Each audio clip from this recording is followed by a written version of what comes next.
exciting. Today's session is entitled Mind Magic. Don't believe everything you think. Mind Magic combines elements of comedy and mind reading with a healthy dose of psychology and theater, drawing on Dr. Steve Taubman's laser-sharp observational skills and his refined sense of the absurd. Woven into the laughter and astonishment, Dr. Taubman delivers timeless wisdom about leadership, resilience, and success. And who can't benefit from that, right? Dr. Steve Taubman is a mentalist, best-selling author, and world-class speaker who has dedicated his life to showing people how to thrive through their challenges. He's written extensively on the application of contemplative practices in stressful situations and has spoken worldwide on mindset mastery for goal-oriented and helping professionals. Having endured crippling anxiety and low self-esteem early in life, Dr. Taubman made it his mission to understand the nature of happiness and the remedy for emotional turmoil. His search led him to neurology, holistic health, mindfulness, positive psychology, and hypnosis. Each of these disciplines is represented in Dr. Taubman's system for living a balanced life, free of neurosis, and rich in accomplishment. Dr. Taubman's works include his best-selling book, on Hypnosis, his sales mastery program, The Magic of Inner Selling, his online productivity masterpiece, Procrastination Annihilation, and his latest book on thriving through stress on life's battlefields, Bulletproof. He's also written hundreds of articles for major publications and has produced specialized hypnotic programs for business professionals to remove mental barriers to success. Dr. Taubman spoke to us several years ago about the science of happiness. Today's session on mind magic is sure to be captivating and beneficial. I personally intend to pay special attention to any tips on procrastination. Please welcome Dr. Steve Taubman. Whoa! Oh my goodness. Thank you so much. Give it up for Karen. That was the best I've ever heard somebody do an introduction. Thank you. Thank you very much. Great. And Hannah, if I had known, I would have driven down with you. I'm here from Burlington. What a great pleasure to be here. Thank you all for coming out today. Hopefully you could hear me okay. This is a little funky, but we'll do the best we can. And boy, that introduction made it sound like I can't hold a job, but that's okay. We'll do the best we can. As was alluded to by Karen, I've written a number of books that are all based on the application of mindfulness, which is self-awareness in being more successful, being happier, etc. And it all, as again I think you mentioned, it grew out of my own personal journey, out of depression, anxiety, ennui, what have you. And over the years, I've explored a lot of different areas, and I guess the title of this talk really said it very, very well. My guiding principle in life is don't believe everything you think. Now, we've all heard don't believe everything you hear, or don't believe everything you see, but we very seldom think about don't believe everything you think. But the reality is that we tend to believe everything we say to ourselves as if it were true. And the reality is that that's not the case. You see, we've become programmed over the course of our lives, often from when we're very young and maybe not particularly resourceful about our thinking. We've developed some thoughts about who we are. Oh, I'm not good at this, I'm good at that, I'm insecure around people, whatever it happens to be. All of these sort of are reinforced by our constant inner dialogue. So this idea, don't believe everything you think, means just because you thought it doesn't make it true. So how do we remedy that? What do we do? And this has been my lifelong journey. How we remedy it is to learn how to put a break, a gap, an interruption in our constant stream of thought. We are constantly talking to ourselves. We have an endless inner dialogue, an endless voice in our heads. And if you don't know what voice I'm talking about, it's the voice that's saying, what voice is he talking about? So we need to find a way of putting a gap, a break, and there are a number of ways this can be done. Meditation is one of the ways I've chosen. If you're a hard case, sometimes it's drugs, right? Sometimes antidepressants, or some people even do what they call psychedelic journeys and things like that, just to get out of their own heads. I'm not advocating, I'm just saying that's one of the ways it's done. But here's a couple of the more common ways that we're not aware of. Number one, awe. Awe, the ability to see beauty wherever you go. Going outside and just taking a moment and appreciating the incredible, delightful beauty of this state. And just a few moments of that can really shift your inner dialogue. It could really calm you down. Another is what I choose to use, which is laughter and astonishment. Right? So during the course of this program, hopefully I'll make you laugh, make you think, hopefully I want to look out in the audience and see this. Then I'll know I'm doing my job. So that's the concept. The idea of laughter and astonishment are very powerful tools for creating the effect of the gap, stopping your internal dialogue. So my job today is to, through the power of mentalism, to give you an experience, and then at the same time to share with you how you might be able to share that with others. So you might be able to use this in conversations with your kids, your grandkids, or whoever else might be struggling in their lives. So my mission is more than just to entertain you. I guess I wanted you to know that. Right? And before I do any mentalism, I do want to clarify, because some people have a misguided understanding of what mentalism means. They think it means that I'm psychic. I am not psychic. I once had a psychic I almost had a psychic girlfriend, but she broke up with me before we met. Everything you're going to see here today comes from a lot of practice of the art of observation and an understanding of human nature from 30 years of meditation and wisdom training. And I guess what I want to say about that is there's nothing that I'm going to do here that you couldn't do if you had 30 years of practice.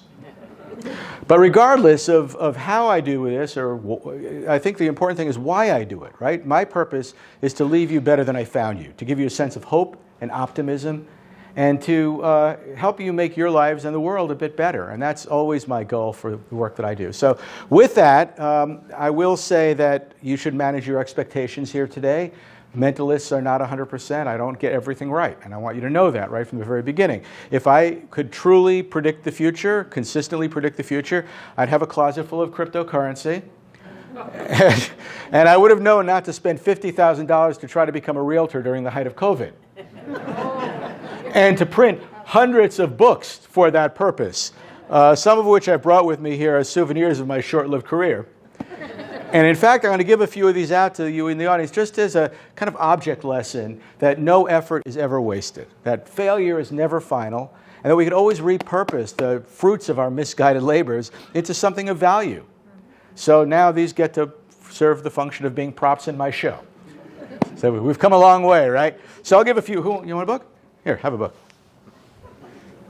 I'll give a book to you. You want one? Okay, give a book to you. And if you got a book, just here's one for you, and I got one more. Hey, no, I'm not going to throw it. Over here. I'm going to give it to her because she did such a good job introducing me. Okay, and just present the books down for the time being, and we're going to do a little work here. So I don't want you to focus on the books just yet, so put them down. We'll get back to those in just a few minutes. And thus ends my real estate retirement party. So let's get started. All right. I always like to start with a little test. It helps me to gauge the crowd. So I'll try this with you. I'm going to ask you all to do this and do what I do. First, take one hand, put it out alongside of you. Pull back 3 fingers so you're making the sign of a gun. Touch the tip of your first finger to your thumb so you have a circle. Good. Look at your circle. Look at my circle. Put it right on your chin and freeze. And look how few of you know where your chin is.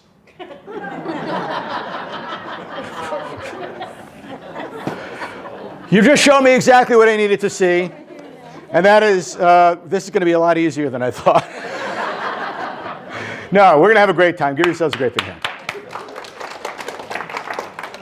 Any great athlete or performer of any stripe understands the importance of warming up. Would you agree warm-ups are important? Now, the work that I do is all about being able to read subtle cues. I'd say 90% of what I do has to do with my ability to pick up on subtle cues. And so my warm-up is about warming up my ability to read subtle cues. And so I asked the gentleman to shuffle up a deck of cards. You did that for me, and I'm going to take those cards. Now, what is your name? Linda. Linda, I'm going to ask you to pick out a card, but this is not a card trick. This has a whole different purpose. This is a completely shuffled deck that Carl shuffled for us. Are you together? We are. You okay with that? I better be for For 62 years. All right. That's pretty great. Okay. I'm going to ask you to sort of create a mental image of one card. I'll just go like that. You just say stop anytime. Stop. See that card? Did you see one quick? You got a good visual image of it? Yep. Okay. Now, again, it's not a card trick. I didn't ask you to pick a card, any card. You just looked at a card as it passed by. That's it. When I do a warm-up, I start with something called, how many of you are familiar with the term binary? If you know anything about computers, you've heard the word binary. It's yes or no, black or white, right? So we use that to begin the process, to look for cues. So I know you picked a card out of the deck. I know it's either got to be a red card or a black card. So don't tell me what the card is, but just look right over here, and it's either a red or black, red or black. And so I just noticed that your card must be a red card. It is. It is a red card. Wonderful, Linda. Okay, so we know it's a red card. That narrows it down. So again, binary. If it's a red card, it's a heart or a diamond. Hearts or diamond. But that was easy. So it's a diamond. Am I right? Correct. Yes, it's a diamond. Okay, good. Now you may be wondering what I'm seeing. I might bring you in on this in a second, but I'm going to try one more thing. I know the card is either a number card or a picture card. Number, picture, number, picture. There it is. It's a number card. Okay, good. Could I ask you to stand up for a moment and stand right here next to me and face the audience? I hope you're not too stage shy. Okay, now, we know this is a number. We know that it is a diamond. It's got to be either odd or even, and I could tell you without even looking at her, just by feeling this muscle, that it's an even numbered card. Correct. Years ago, I did some work I was a chiropractor for many years, and there's a branch of chiropractic called kinesiology, where you check muscle function, right? So, in fact, if you put your arm out like this, and if I push, you just resist me, right? So now I've got to just push on it and decide if that card is a high card or a low card, high or low. So, high, low. Okay, so it's a low number. Do we say it's an even number? Do we say? Okay, so we got that far. So it's a low number. So it's either, okay, so now what you want to do is you want to look at her eyes. Okay, if it's a low, even diamond, she's probably trying to freeze up on me now. So it could be the 2, the 4, maybe the 6. So we're going to go 2, 4, 6. Did anybody else see what I just saw? Her card is the 2 of diamonds, am I right? It is. Okay, give her a hand.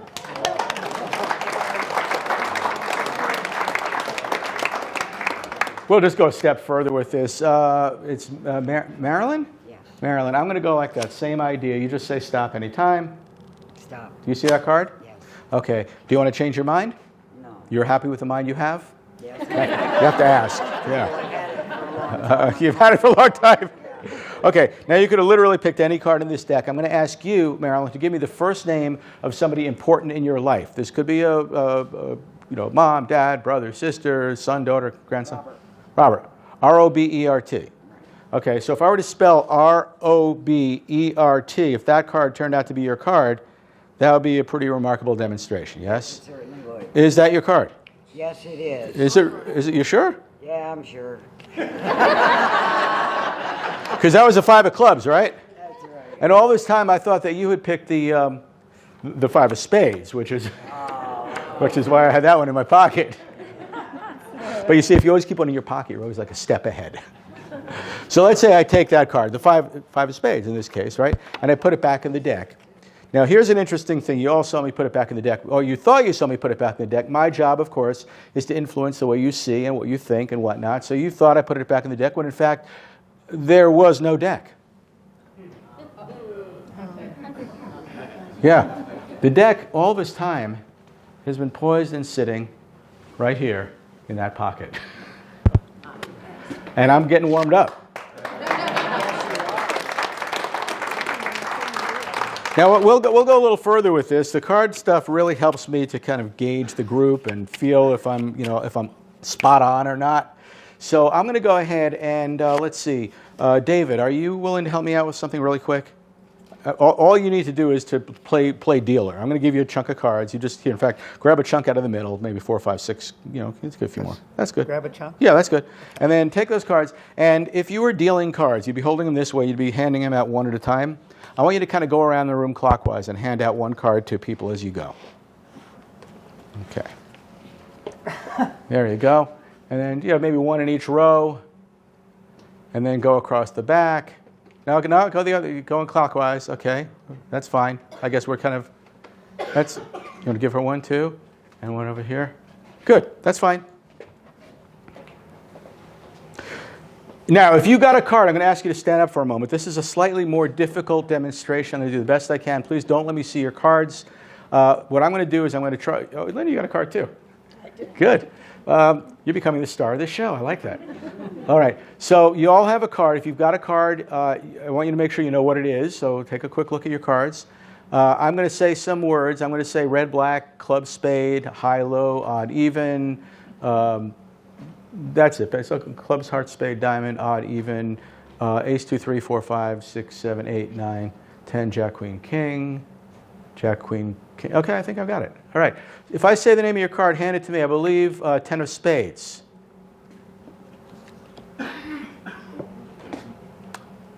Five of hearts. Am I right? Two of diamonds. King of diamonds. A lot of diamonds. I think you've got a diamond too. Do you have a 7 of diamonds? It's black. I know that. I think it's a club. Is it an 8? 8 of clubs? No. It's, am I in the right ballpark or no? Is it a club? No, it's a spade?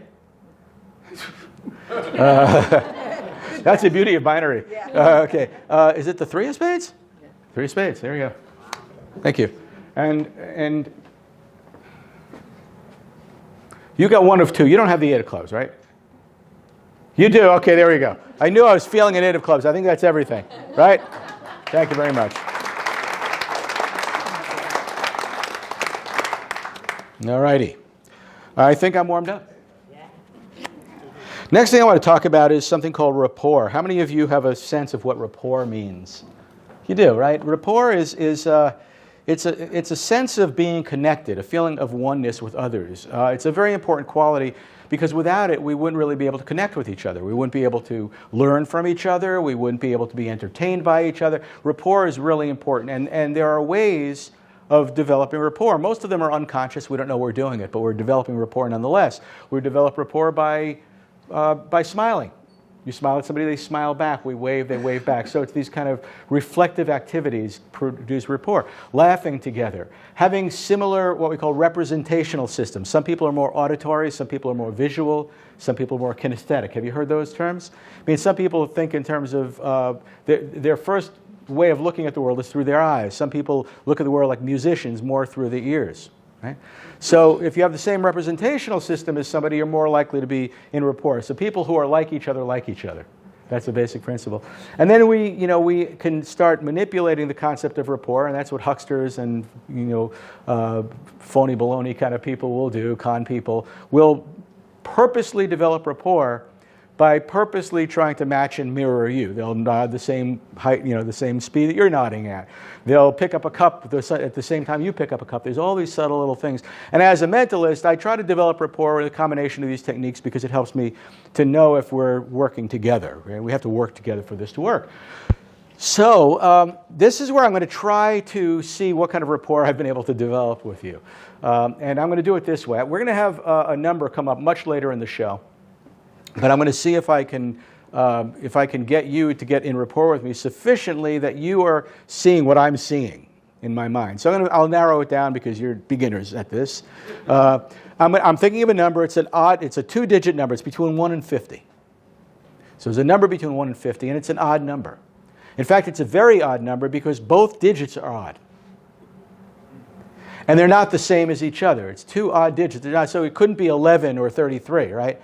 But it could be 19, right? You follow? Because that's 2 different digits. Okay, I'm thinking of a number. I'm might write it down. I want to see how well we did. If I get a couple of you to think of this same number, that would be great. Let's see. I'll just tell you what number I wrote, and you raise your hand if you got the same number I got, okay? Maybe I got a couple of you on this. We'll see. I thought of the number 37. Raise your hand. Okay, that's about a quarter of the room. Give yourselves a hand. That worked out pretty well.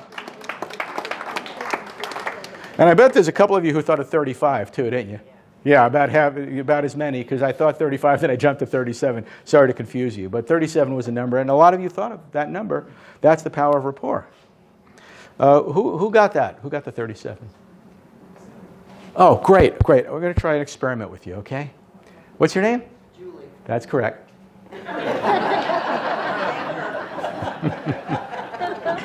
Julie, I'm going to ask you to think of a number, a bigger number, because I'm a little more experienced at this. So a number between 1 and 1,000, like a 3-digit number.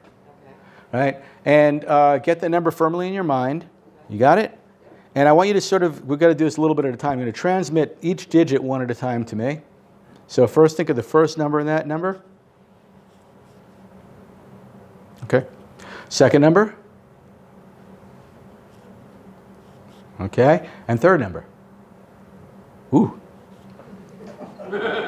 I'm putting the pencil down, so I can't change my mind. Okay. Julie, did you say? Yeah. Okay. For the first time, what was the number that you transmitted to me? 542. You sure it wasn't 373? Damn. You said 542, right? What number did I write over there, Linda? 542. 542. Thank you.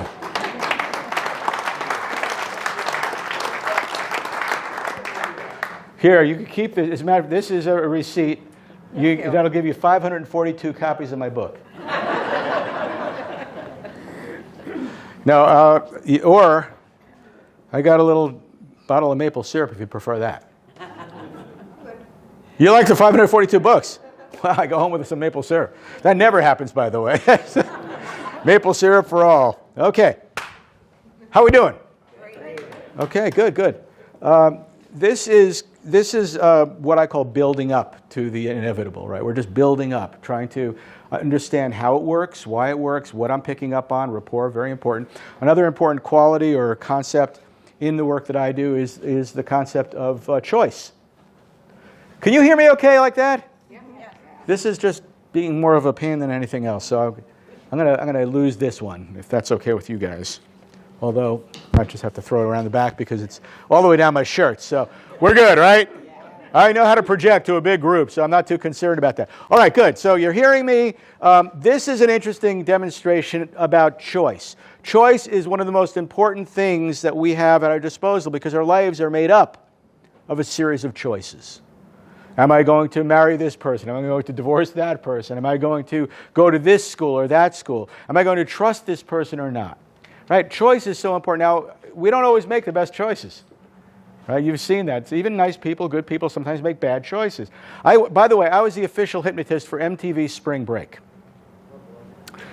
It's a dirty job, but somebody's got to do it. And I was performing in Jamaica on the beaches of Negril, and I was trying a new routine, and I don't know if any of you have ever seen these hypnosis shows where I've got somebody, milking a cow, and I've got somebody conducting an orchestra. I've got one guy thinks he's pregnant. Another guy thinks he's a father. So, but in the middle of my show, I decided to try something new, and so I chose one person on stage. He was a big, strong, strapping-looking guy. And I said, when you wake up, whenever you hear me say the words, "Thank you very much," you're going to think this was the worst show you've ever seen, and you were aggravated with me. I said, but when I snap my fingers twice like this, suddenly it's the best show you've ever seen, and you want to congratulate me. We could do that with hypnosis, complete change of perspective, right? So I said, I got everybody woken up, and I said the words, "Thank you very much." Now, I did not choose wisely, because what I didn't realize was this guy was a lunatic.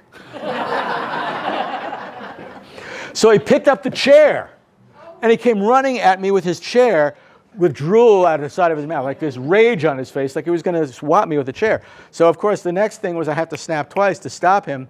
My hand was in my pocket, so it was a very tense moment, getting my hand out of my pocket and snapping twice, which got him to drop the chair.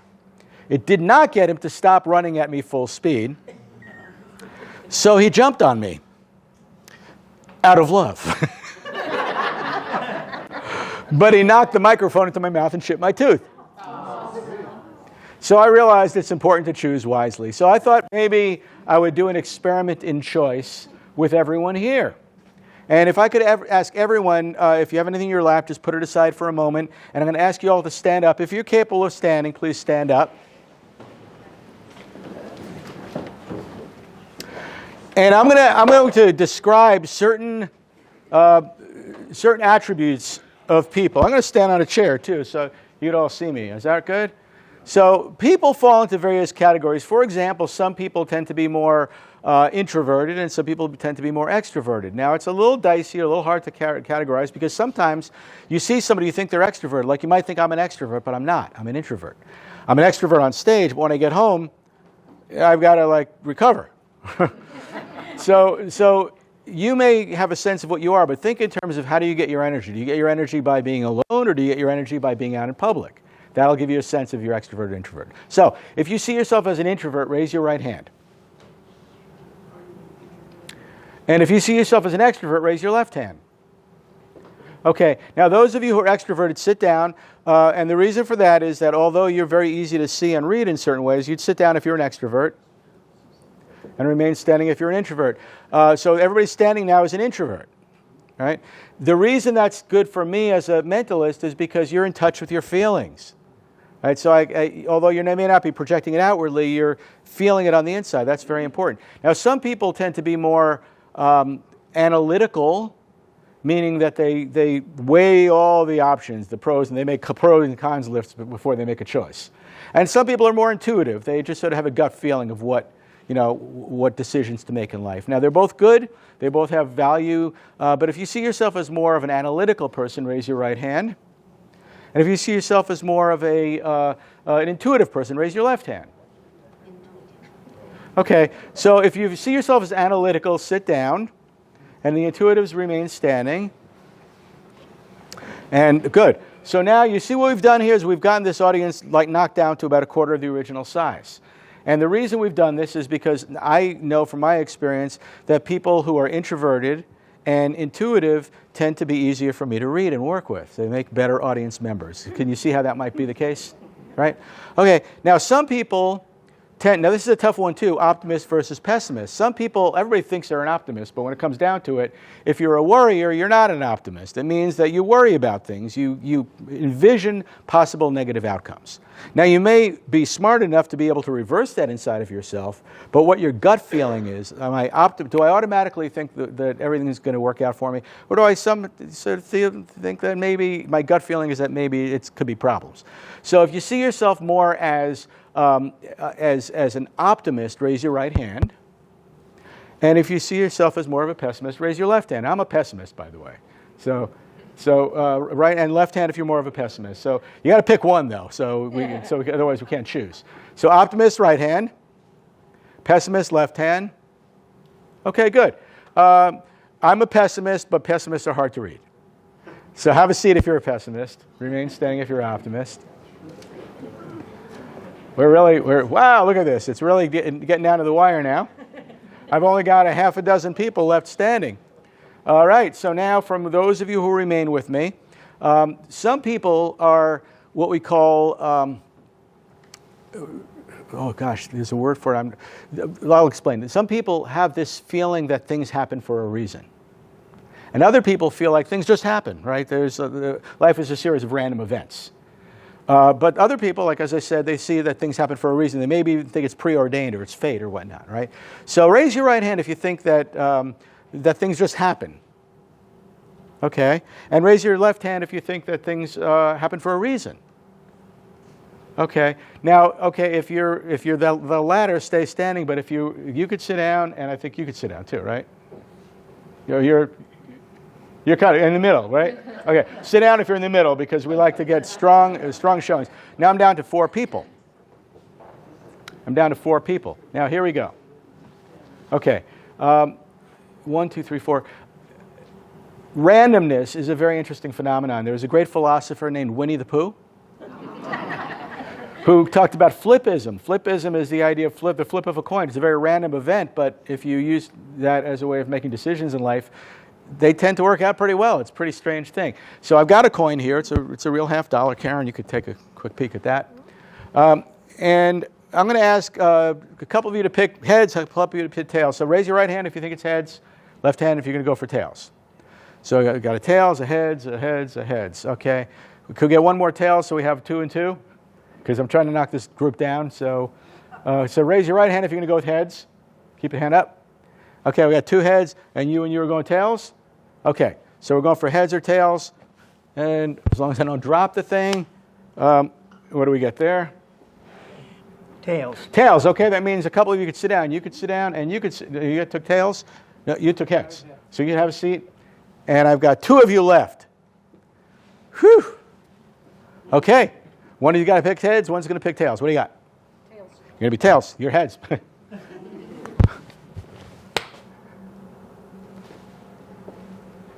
Heads. Heads. Have a seat. You're the last man standing. Okay. Now, wait. Stay standing. I hope you feel special. I mean, think about this. There were a number of criteria that we were trying to weed people out for. As I said, I like working with intuitive people rather than analytical people. Although I love analytical people, I tend to be one myself. The optimist, pessimist. You see how this all peppers out. And then, of course, randomness does have its place. So that's why we do a flip of the coin. And with all that, we ended up with you. Now, you were one of the people I gave a book to, right? Yes. Who else got a book? Raise your hand if you got a book. 1, 2, 3, 4, 5. Okay. If you got a book, Karen, just pull your book out. What I want you to do is turn to the very back page of the book where the cover, the inside cover. Is there anything written there in handwriting? No. No. Okay. Look in there. Very back page. The actual inside cover. There you go. Nothing written there? No. Okay. Who else had a book? Okay. Look. Anything written there? Who else had a book? Anything written on the back cover? Okay. Pull out your book. What's written in the inside of your book? Oh, my goodness. Congratulations on being the perfect audience member. Give her a hand.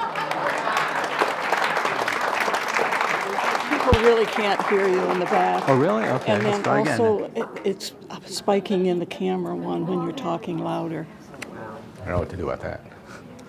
So let's hope that you can keep adjusting it. Move it down a little bit, maybe. Like that. That might help, right? Good. Oh, I hear myself better now, too. If the microphone stays on, we're in good shape. Everybody hears me all right now? Good. Okay, well, that covers a lot of ground. You know, one of the things that I get asked quite often is, can you tell when people are lying? As a mentalist, can you tell if people are lying?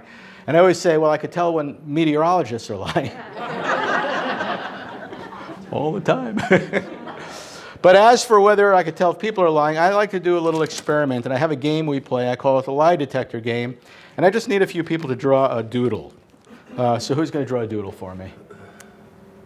Yeah, there we go. One for you. There you go. And somebody out about here. You're going to do a doodle for me? Good. Who else? You're going to do a doodle for me? Did I give you a pen? There you go. How about down here? Anybody? Oh, there you go. Here, you do a doodle. Do a doodle. And what about somewhere around here? Anybody here going to do a doodle for me? Sure. Oh, there you go. Okay. So you can open your pens and draw something. Don't let me see what you're drawing. Have any of you ever heard of Clever Hans? No. Okay, this is a fascinating story. Back in 1895, there was a horse that toured Europe with his owner, Wilhelm von Osten. And the horse was able to answer questions that the trainer asked him.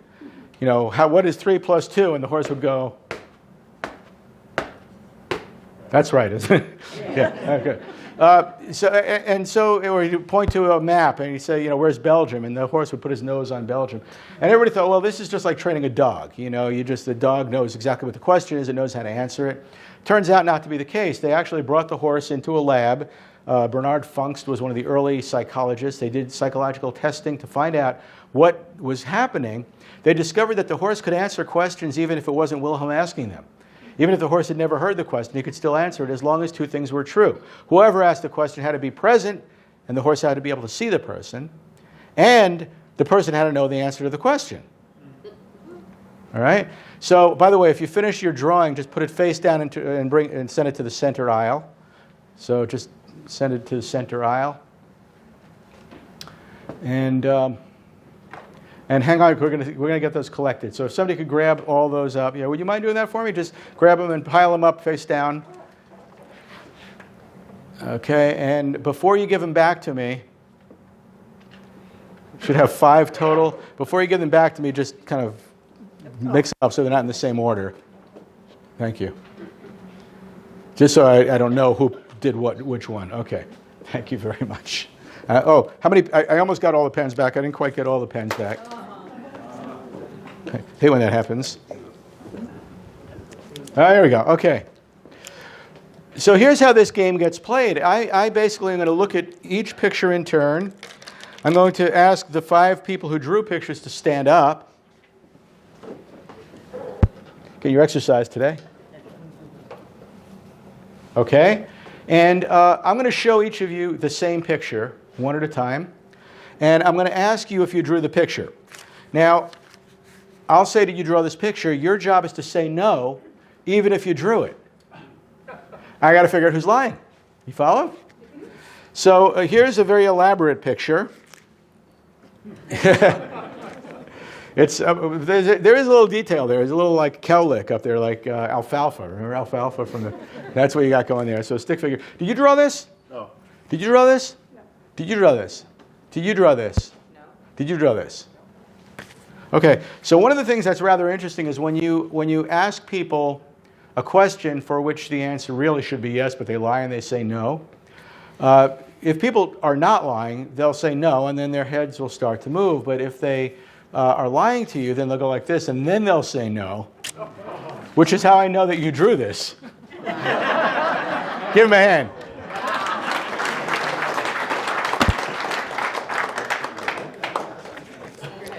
Now this is a little more elaborate. It's quite a beautiful picture. It's what do you call tulips, right? It's tulips. Is it tulip season yet? Yes.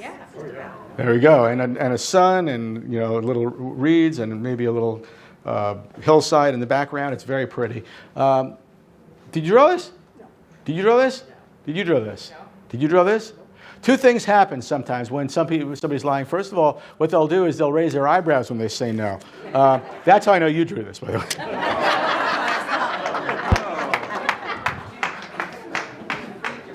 I might have also been able to tell just because you have that artistic quality about you. Okay, let's go with this one here. Oh, I like this.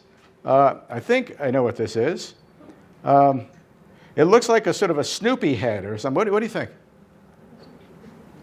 Like Snoopy? I mean, I could be completely wrong. It looks like Snoopy got his eyeballs craved in a little bit, but it's a fun picture. It's got a little scarf or ascot around its neck. It's cute. Now let's start here. Did you draw this? No. Did you draw this? No. Did you draw this? The other thing people will do when they're lying is they'll stone face you. They won't move their head. They won't move their jaw. Hand this back to her, would you?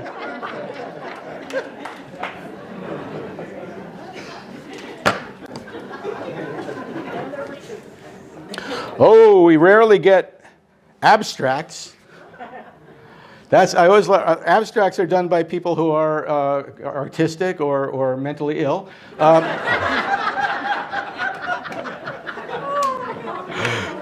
Did you draw this? Did you draw this? No. Yes, he did. I like to think I'm artistic. There we go. Okay. Now let's see if we can guess who did the last one. I'll tell you what. Let's hold off on that because we know that you drew the last one. I have no idea what you drew, but we know that you drew it. So we'll get back to that. That'll be fine. What I'd love to do now is I'd like to get into a little bit of garden variety mind reading, some of the stuff that really was where the rubber hits the road. This is the hard stuff. It requires my utilizing some people to come up here. What I'm looking for are people who feel that they're somewhat open-minded, have a good sense of humor, and who I haven't really used in it to any great degree yet. So we get more people involved. So I'm going to get 4 people to come up here. Raise your hand if you'd like to join me up here. No, we're not going to embarrass you. Yes, sir, you come on up. Ma'am, come on up. Yep. Sir, come on up. Yep, and one more. And ma'am, come on up. There we go. So I've got 4 people here. Let's give them a hand when they make their way up here. And I'll have you sit right over here, sir. And I'll give you this seat right here. And I'll give you this seat, sir. And I'll give you this seat right here. Barbara. Thank you. Do you need a hand getting down, or you good? I'm okay. Okay, beautiful. So we're going to do a couple of things here. I'm going to start with Claire. Okay. If I were to ask you to think of somebody important in your life, somebody that you know a lot about, they're close to you, you know their story, you know their age, that sort of, you'd be able to think of somebody like that? Yes. Okay, don't tell me who that is, but you are thinking of one person right now. Okay, and you know who they are, a little bit about them, what your relationship is to them. They have to be alive?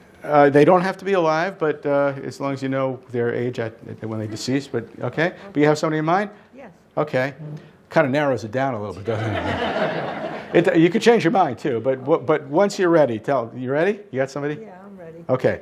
Now, if I were to tell you the name you're thinking of right now, would you be impressed? Yes. Okay, we're going to do our very best to make that happen, to try that out. I also have some books here. I've got a book for you, sir. Thank you. And I've got actually a dictionary for you. That's not. It won't be to keep, but and your name is Chris. Chris. Okay, Steve. I'm going to flip through the book. I just want you to say stop anytime. Now. Okay. What I want you to do is just look at the page number right there. All right. Got it. And call it out. Say the name of the page. 63. That looks like. No, 61. Sorry. Okay, 61. 61. Would you turn to page 61? Good, good. Okay, and you can keep that book if you like. There you go. I'll sign it for you later. Oh, thank you. Page 61. Good. Now, Chris, Yes. stare out in front of you. I want you to imagine a clock with a second, minute, and hour hand going round and round and round and round. And the moment I touch you on the forehead, I want you to imagine that watch stops at a particular time, and you'll imagine what the exact time is, the minutes and the hours. Okay? Sure. And going round, round, round, and now. 4. No. Oh, I'm sorry. Oh, I Don't beg your tell me. pardon. Okay. I'm sorry. I apologize. Okay, do it again. Round, round, Picture. round, round. All Good. right. Yep. Got it, and now. You got a time? Yeah, I do. Minutes and hours. Yes. Beautiful. Page 61, we said, yeah? Yep. Okay, look on page 61.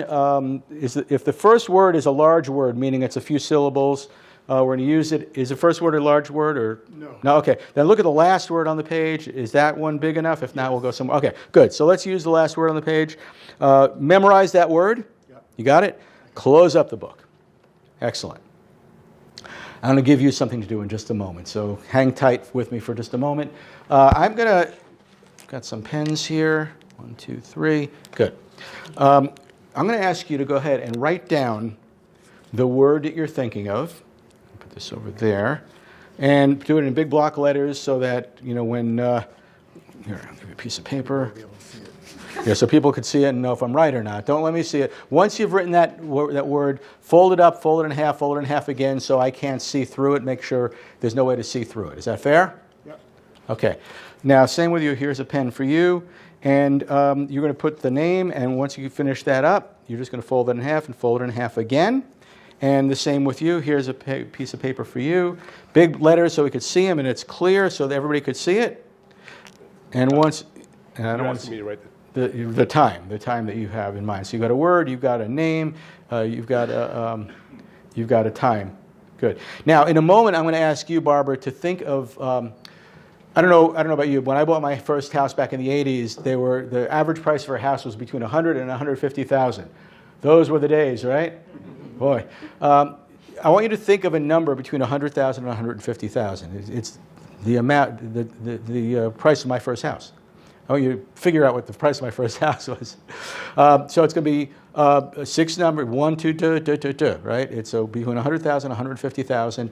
There are no zeros. It's not like 150,000 even. It's every digit is accounted for, and they're not the same. It's not like 1555555. Okay, so you get a number in mind, and we'll have you get back to that in a moment, but start thinking about that number. Okay, have you all folded in half your pieces of paper? Okay, good. All right. Now I'm going to give out some envelopes. I've got an envelope for you. I can take that. Yeah, that's okay. And an envelope for you. And in a moment, I'm going to have you do is, by the way, your word.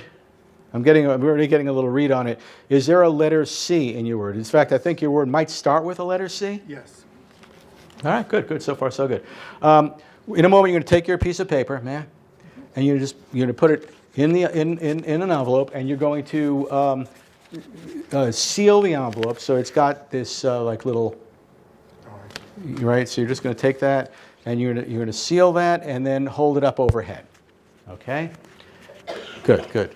And the same, put it in there, seal it, and you notice that I did not give you an envelope, and there's a reason for that, because there's nothing to put in it yet, but I actually have something for you to put in it. I wrote a series of numbers, okay? And I'm going to put it in the envelope for you here, okay? And what I want you to do is the same as then. You're just going to take that, you're going to seal it, whoops, there you go, seal it up, and then you're going to hold it up overhead as well for the time being, okay? Take that. Thank you. Good. All right. Now let's see what we got here. There's more than one letter C in your word, am I right? Yes. Okay. The time you're thinking of, I believe it's, I believe it might be in the afternoon. I could be wrong. Don't tell me just yet. I'm starting to get a little bit of an impression.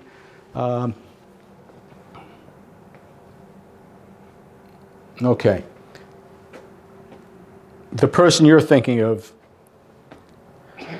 I believe this is somebody who's deceased, and it was somebody in their. I think I'm getting that it's somebody in their 80s. Am I right? Or somebody in their 80s? Okay. Let's do this. Family member? Mm-hmm. Okay. I'm just going to write, for the time being, I'm just going to write the word name over here, and we'll try to figure it out a little bit later. You've got a word in mind. We know that there's two C's, only two C's in it? Yes. It's multiple syllables. The word you're thinking of, I don't have the word. I'm thinking it's 4, maybe 3, but I think 4 syllables. Yes. It is. Okay, good. I'll take this. I'm just going to write the word here. We'll try to be a little more specific in just a moment. Leave that over here. And what what I'd like you to do is I'm going to have you take the. You remember what your big number is? Okay. Here, take a pen and write your big number. So it should be 6 digits, starting with a 1. All different digits. Don't let me see it. Just put it on one side of the envelope and then hold that down so I can't see it. And then and you've got your time in mind as well. Okay, I'll take that from you, and we'll just put. I'll take your pen. Anybody else have a pen there? Okay, I'm just going to put time there.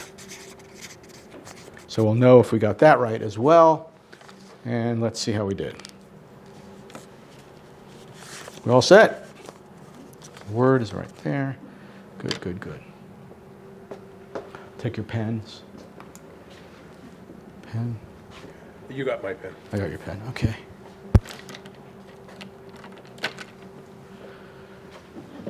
I'm going to start with you.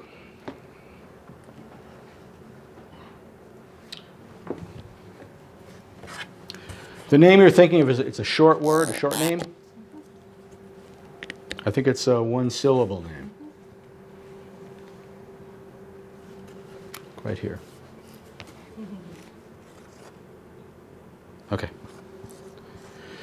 Okay. Hold this so we can't see it for the time being. There you go.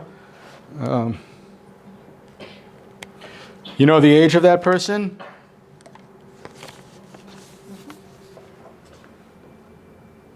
87. Right.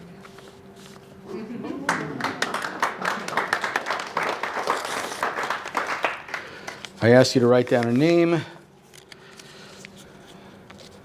The name that you wrote down was Bill. Yes. Can you show everybody what we have there on the piece of paper?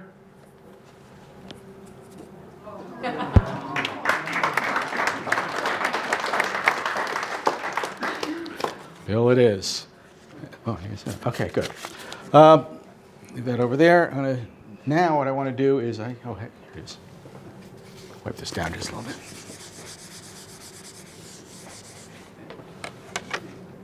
Time you're thinking of, I don't think, now it's hard to know if something is morning or evening or whatever, but I do get that if you just think of the minute hand, don't tell me what it is, but okay, the minute hand, I see that it's near the bottom, so it's somewhere between 25 after and 35 after. It's somewhere in that swing, the bottom. Don't tell me exactly what it is. Am I right though, so far? Okay, good. And I want to work with you right now. I want to try something out with you. Now, you've got the word in mind. What we know now is that the word is 4 syllables, that it's got 2 C's in it. I think it's a nominalization. You know what I mean by a nominalization? No. Okay, it's a word that the root of the word is a verb, like run, but the nominalization is like running. Running is a noun, right? It becomes a noun when you put the ing. So I think it's a word that there's a verb at the center of it, but it's a nominalization. That's what I'm seeing. And I think that, and I am getting an impression, it's something like I'm saying celebration. It's not celebration, but it sounds sort of like that, I think, right? I did not get the word, but here, do me a favor.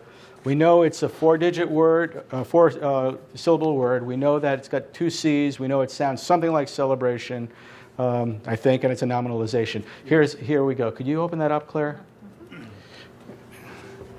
And don't say what it says just yet.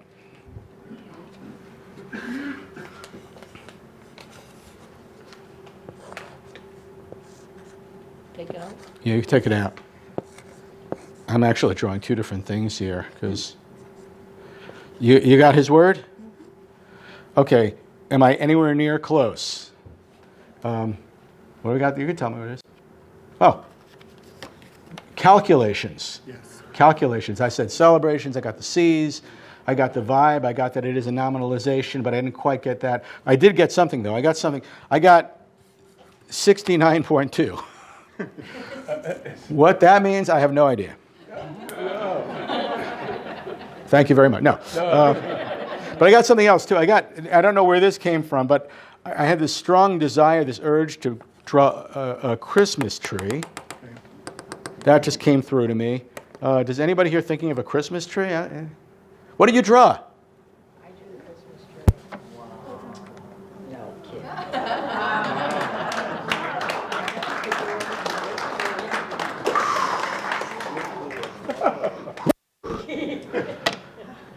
It's never nothing. You may not know exactly what it is, but it's never nothing. 69.2. I always bring a dictionary with me on these trips, right? Because could we get that dictionary for just a moment? Don't let me see the number on your page, but I'll take your pen back.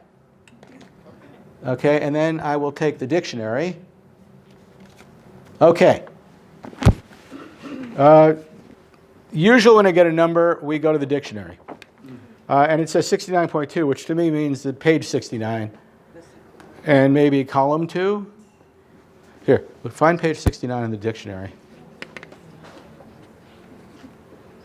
Oh, they're usually up top there. Yeah, okay. I was looking at the bottom. Yeah. Okay. 69, and then column 2. This is column 2. We're here. Oh, sorry. So what we're looking for is calculation, keep going down. See, tell me what you see. We're looking for calculation and... Calculation, yeah. And calculation? Calculation. Calculation's down there somewhere. Oh, there it is, look. There it is, calculation. Boom. Yep. Okay. And that's plural. That was plural, but they don't put plurals in the dictionary, so. Okay. Well, how am I doing so far? All right. We got one more to do. We've got the time to attend to. You got a time in mind. I am going to try to pick up on the time you're thinking of. Are you thinking evening? Or are you thinking morning? Evening. You're thinking evening.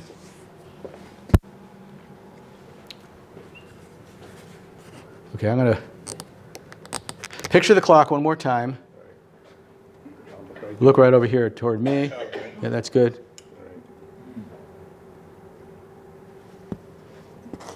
Okay, I'm writing a time down. We're not going to look at it just yet. Would you, Barb, just hold that way so we can see it for now? Sure. Thank you.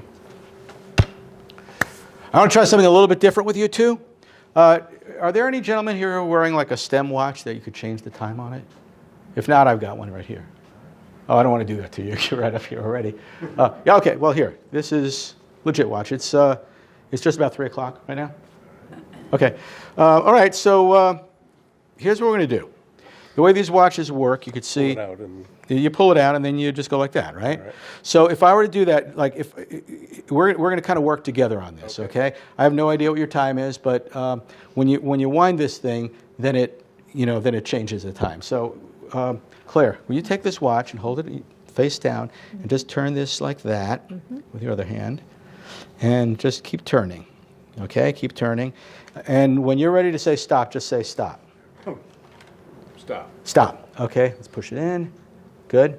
And actually, hold it face down. I don't want to look at it yet. Now, I asked you to think of a time. You thought of a time. You pictured a clock. The time that you thought of, nervous here, but see how we did. 7:30. You wrote 7:30. What did I write over there?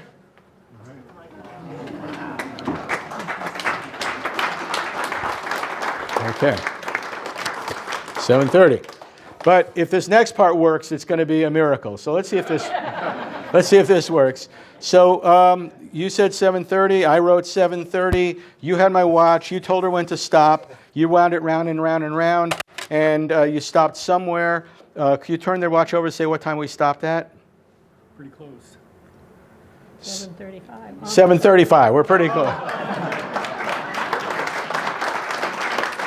Nicely done. Okay, I'm gonna go ahead and let the two of you go back to your seats, and Chris, I'm going to send you back to your seat for right now. Give them a hand for their help. You keep it.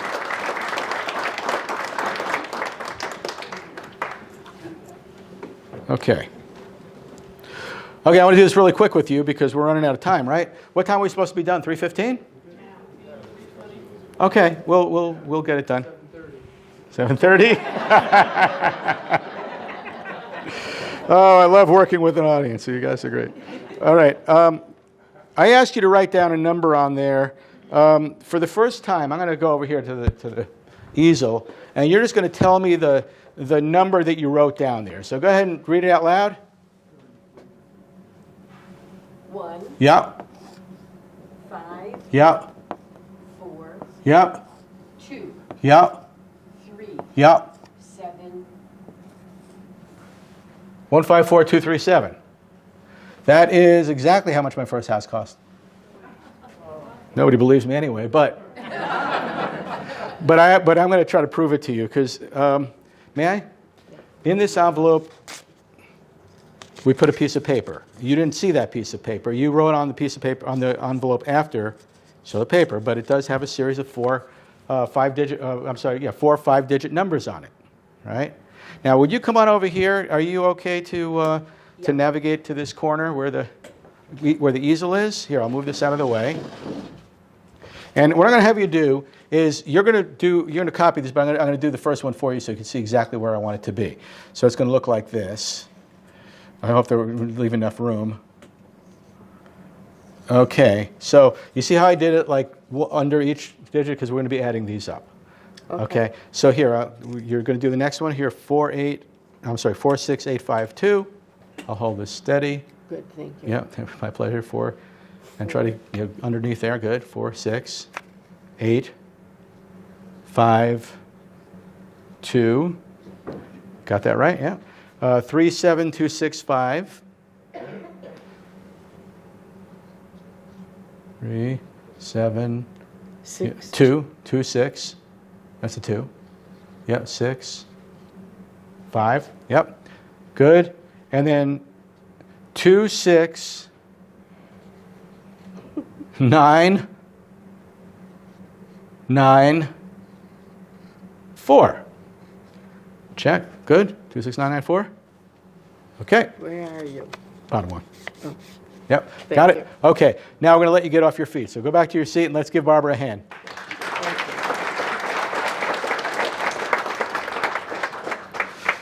We're going to do a little bit of math here. 6 plus 2 is 8, plus 5 is 13, plus 4 is 17. So that's a 7, carry the 1, 3, 8, 14, 23. That's a 3, carry the 2. 2 plus 1 is 3, plus 8 is 11, 9, 13, and 22. So that's a 2, carry the 2. That's 5. That's 11, 18, 24. That's a 4, carry the 2. 2 and 4 is 6. 10, 13, 14, 15, and that's the number of the 4 digits that you had in your pocket before you wrote your number on the piece of paper. Notice that this number is exactly the same as the cost of my first house. Thank you very much.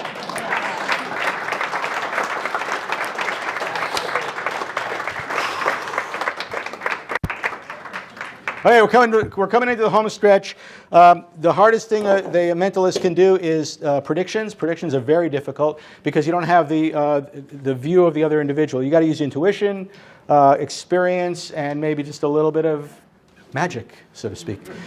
So what I want to do is we're going to do something now. We're going to take a trip together. Okay, we're all going to Las Vegas. Sound good? Good. We need to go on a certain flight. I already predicted the flight number. You helped me and you agreed with me, a lot of you. What's the flight number? 37. Yeah. So we already got a number of you on board with that idea. But let's take it a step further. If we go to Las Vegas, there are 140 hotels on the Strip. What I want to do is I want us to pick a hotel to go stay at. So I've got this little sticky note pad, and you'll notice there are I may not have got 140, but there's close to 100. And they're all different. You can see that. All different in there. So what I want you to actually, Karen, just lift up over anywhere. Just lift up and say the name of the hotel you come to. Mirage. Mirage. Okay, the Mirage is a nice hotel. I actually know that one. It's a large hotel. It's, I believe, 29 stories. The bottom 9 stories are suites. And since, did I mention that we're all staying in the same room? I couldn't afford separate rooms. So we're staying in a room on one of the first 9 floors. So since it is one of the first 9 floors, what floor is it going to be, sir? What floor? 2. Floor number 2. Okay, I'm writing this stuff down for us. So we have Flight 37 I mentioned. We're going to the Mirage. Okay. Mirage, yes. And we're going to be on the 2nd floor. So there are, believe it or not, 100 rooms per floor at the Mirage. So you could be anywhere from room number 200 all the way up to room number 299. Which room is it? 207. 207. Okay. Now, who is a gambler here? No gamblers? Anybody know how? Oh, really? Do you ever roll the dice? You ever done that? No, Okay. I do the wheel or blackjack. Okay, the roulette wheel. But that roulette wheel, it's like red or black. I only know about dice. That's the one that I'm halfway good at. But do you know how the dice work? There's like 6 sides to a die. You can have a 1, 2, 3. So you can do. I think it's bad. Because you're practicing now, so you're new at this. 7. So you're new at this, but you rolled a lucky 7. That's pretty good.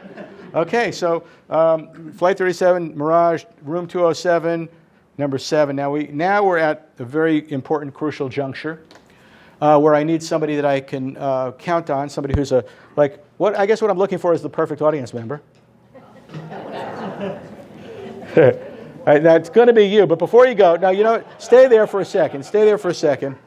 I want to try something out with you, okay? I've got this prediction envelope that I put a number of predictions in. Before I came here, I took out a big piece of paper and a big red marker, and I scribbled some thoughts down on it. And let's just leave this here for now. Good. And so what I did was I wrote some things down. But before I ask you to help me predict what they were, I want to ask you to see if we're in sync with each other, right? So So I'm going to write a word here, okay? And I will tell you it's a common word. It's a word that everybody knows. It's a word that you've probably used yourself. And, okay, and then that's that. And I want you to, do you know what word I wrote here on this piece of paper? Yes or no? No. That is exactly right.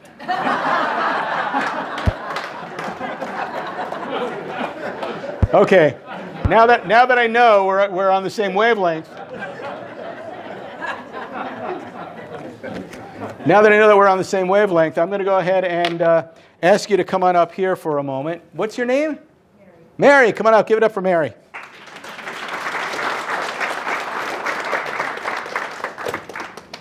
I'm going to put this down right there. Mary, I'm going to let you hop up onto the stool facing everybody there, and we're going to put this underneath you. This does not look like a very safe. I'll help you up. You there? We good? Okay, You feeling safe? somewhat. Okay. Here's what we're going to do. I want you to imagine, any blackjack players here? Anybody play that game, blackjack? It's 21, right? And when you play blackjack, of course, the quintessential perfect hand is like an ace and a blackjack, right? Like a jack of spades, for example. So I want you to imagine, there it is right there. Look, the ace of spades. I want you to imagine that the dealer drew a pretty good hand. And your first card was the ace of spades. Okay? So now that we know that your first card is the ace of spades, what we want to do is I want you to kind of go through the cards like this. And I'm going to be very fair about it. Just go ahead and spread them out. And we're going to see if you can get as close as you can to like the jack of spades, which is the perfect card. But the truth is, even if she gets a 10, or a jack, or a queen, or a king, it shall still win because it's got the ace. So that still adds up to 21. But we want to be really fair about it, okay? Split it in half. Okay? Now hold them out in front of you, both halves. You don't have to fan them, that's okay. Okay. Okay? And then hold them over here. Now, whichever one you want, keep in your hand, the other one just drop in the bucket there. Good choice. Okay. Spread them out. Cut it in half. Okay, so you have two. Feel them out. Get a sense of which is the right one. Whichever one you don't want, drop it in the bucket. That's pretty fair, isn't it? Spread them out again. Okay. Kind of get a feel for those. Split it in half. Drop half in the bucket. Okay, that leaves just a few cards left. Point to one of them. This one. That one right there. That one right there? Mm-hmm. Okay. Now, there's no way I could have known, or anybody could have known that you were going to pick this card, right? Right. This is about as fair as could possibly be. Okay. I'm going to ask you to take that card, but not look at it yet. Just hold it face down. You could have picked, Probably could have picked better. ace of spades. Yes, the ace of spades. The ace of hearts. Some of spades. You could pick those. Okay. You picked one other card. What card did you end up with? That's a winning card, isn't it? Queen of spades. Completely random. Completely random. You ended up with a queen of spades. Okay, I'm going to let you go back to your seat. Now that was. No, you know what? Yeah, go back to your seat. That's fine.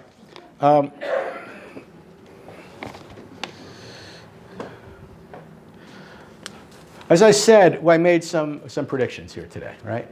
And like I said, I don't want you to minimize the fact that that's a winning hand, even if it wasn't what we'd hoped for, the exact jack of spades, but it was a pretty darn good hand. Here's the thing. I did a little kind of figuring out. I tried this thing out, and I hopefully will work. Now, I'll show you what I did here. I figured first and foremost that you guys were going to agree with me that we're going to be on Flight 37, and I also figured that you were going to pick the Mirage out of 140. Yeah. Yeah, it's crazy, isn't it? Now, not only that, but I also figured that that we'd be staying in room 207. And that we'd be rolling a 7. Now, I must admit, we're a little bit disappointed that you didn't get the Jack of Spades, but I'm not as disappointed as you because I predicted that you were going to say the Queen of Spades.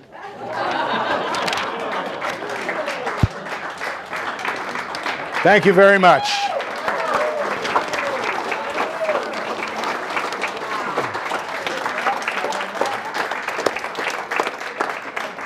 Thank you. I wanted to do one more thing for you real quick, and that is I'm going to try to memorize the order of 52 cards because memory is an important part of our makeup as well. But I also want to say that what I've hoped to provide for you here today is, just a little bit of laughter, a little bit of astonishment. And the principles that underlie all of this are a few. Number one, we are interconnected. We're connected to each other. That's important to realize when we're down in the dumps, to realize we're a unit. We are together. And none of us are as smart as all of us, and you can't be your best self by yourself. And even if you're down in the dumps, there's always a support group for that, and we call it everybody. And they meet at the bar. So that's the first thing. The second thing is the idea of wonder, the power of wonder. Right? Just being able to experience a little bit of wonder in our lives. It makes us feel more childlike. It's a great way to break the monotony of our own thinking. It's very, very powerful. And failure is never final. Those are the important things. So with that in mind, I wrote you a little poem. I'm going to try to memorize the order of these cards, and I'll recite half the poem. Then I'll tell you the cards. Then I will say the other half of the poem. So sound good? Sound like a plan? Okay, somebody count to 10 for me. Go. 1, 2, 3. Slow down, buckaroo. All right, that's close to 10. All right. I think I've got them. We'll go back to leave them here for a second. When you make a commitment to live from the heart, it becomes very easy to know where to start.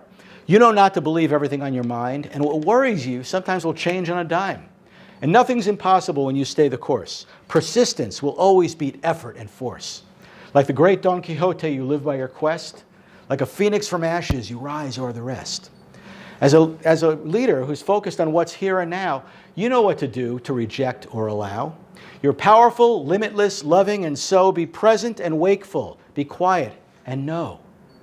Like I now know that this is the Jack of Spades, King of Clubs, 5 of Clubs, 2 of Hearts, 9 of Spades, Ace of Spades, 3 of Hearts, 6 of Clubs, 8 of Diamonds, Ace of Clubs, right? Yep. 10 of Spades, 5 of Hearts, 2 of Diamonds, King of Diamonds, 7 of Diamonds, 8 of Clubs, 3, I cheated on that one, 3 of Spades, Ace of Diamonds, 7 of Spades, 5 of Spades, Queen of Diamonds, Ace of Hearts, 8 of Spades, is that 3 diamonds? Yeah. 7 of Hearts, Queen of Hearts, 5 of Diamonds, 7 of Clubs, 4 of Hearts, King of Hearts, 4 of Diamonds, 10 of Diamonds, Jack of Clubs, Jack of Hearts, 10 of Clubs, Jack of Diamonds, 4 of Spades, I think, 10 of Hearts? Yep. 6 of Hearts, 3 of Clubs, 2 of Spades, 9 of Hearts, King of Spades, 6 of Spades, I think. Yep. 4 of Clubs, 8 of Hearts, 9 of Clubs, Queen of Spades, 6 of Diamonds, Queen of Clubs, 2 of Clubs, and 9 of Diamonds.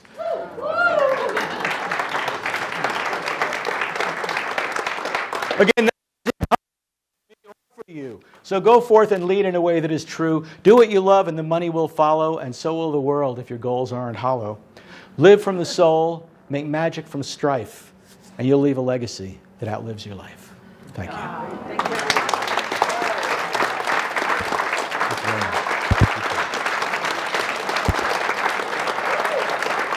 Have a great day, everyone. Thank you so much.